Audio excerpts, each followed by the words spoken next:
Hi folks, Matt Easton here. I noticed in some earlier videos I did about daggers and knives that the question of the so-called reversed grip or ice pick grip or underhand grip, i.e. with the point down, raised some controversy. Not necessarily that there was a controversy in the comments or around my video, but that I became aware of the fact that there is in the world of knife fighting and knives some sort of argument or controversy about the use of knives with the point down. Now this kind of, I suppose I was vaguely aware of it, but it did come a bit as news to me because obviously I study historical fighting systems, and certainly in the historical fighting systems you see a good old mixture of point down and point up. Okay, you see both, and the general shift in European sources, this isn't categorical at all, but the general shift is that in medieval Europe we primarily see the sources show the Rundle Dagger. That is this type of specialised armoured fighting dagger, which is basically a spike. It's not really a cutting weapon, although it has at least one edge on it. The edge is not necessarily there to deal slashes or hacks or anything like that. It's really just there for kind of utility in cutting straps on people's armour and things like this, and to assist penetration of the point. But it is primarily a very thick, stiff punching spike for punching through the padding and mail in the gaps between plate armour. And in medieval Europe the predominant way of holding the dagger is point down. Okay, and you know, it often comes up, why should that be the case? And there's various likely reasons. One of those is power. Okay, it is that you can get a lot more force behind and in fact your body mass and your arm and everything else, and your step into it, behind the point of the weapon, which of course if you're trying to punch through very resistive materials is very, very important.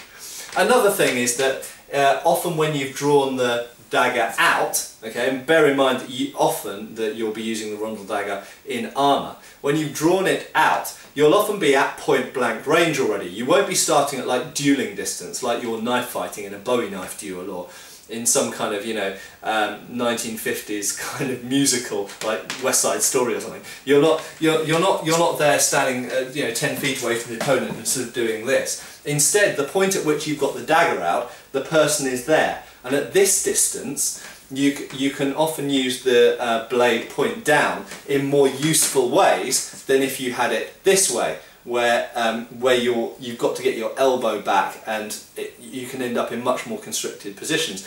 Equally, you'll also find if you hold it point down, there are some things that are shown in manuals where actually bracing the pommel against your breastplate of your armour to actually assist getting the point in is shown as well. Okay.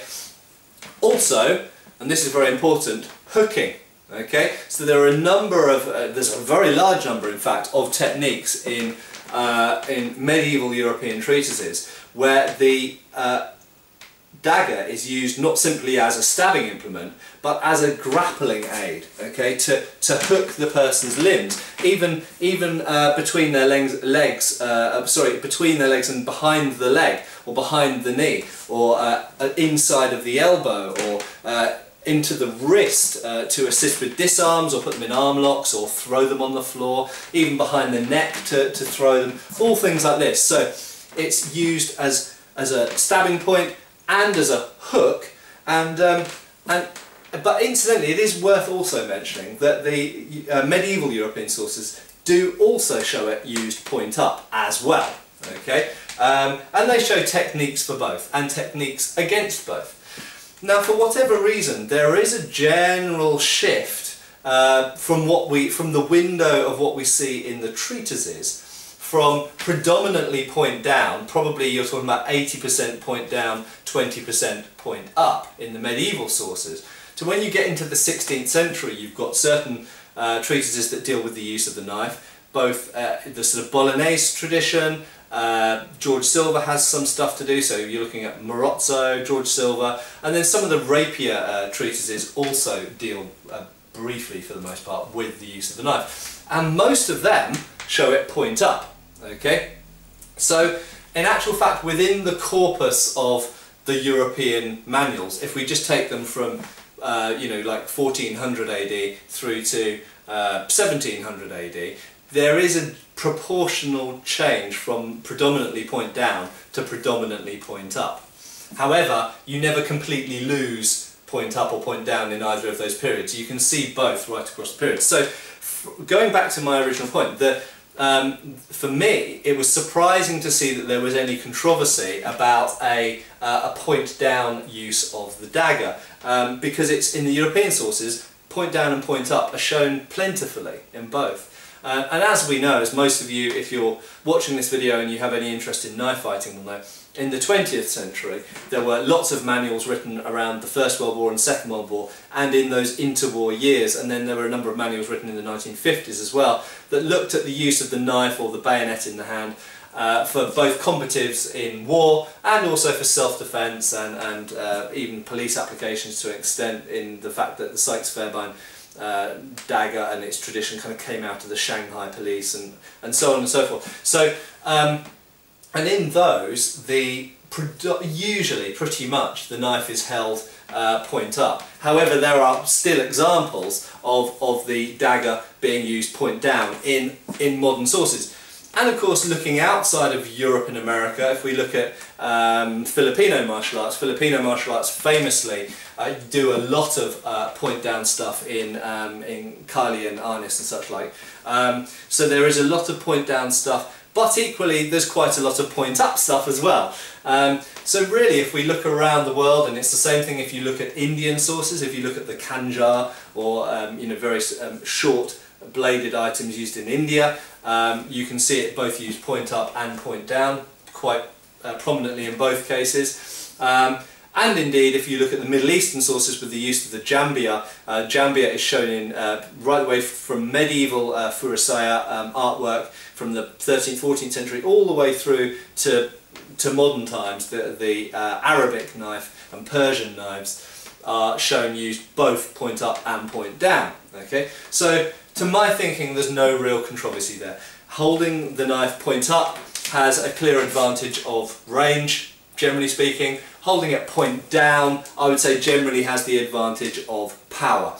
But just focusing on the point down, you've also got what I mentioned about the hooking. You've got the fact that certainly with the Rundle Dagger and other long blades, you can use it as a bar defensively against strikes more effectively. So I've mentioned in a previous video, in Fury Delivery, for example, there's a technique where someone strikes at you with a sword and you have the point down and you essentially rest the flat back against your forearm and use it as a parrying bar to come in close to them and then stab at close range.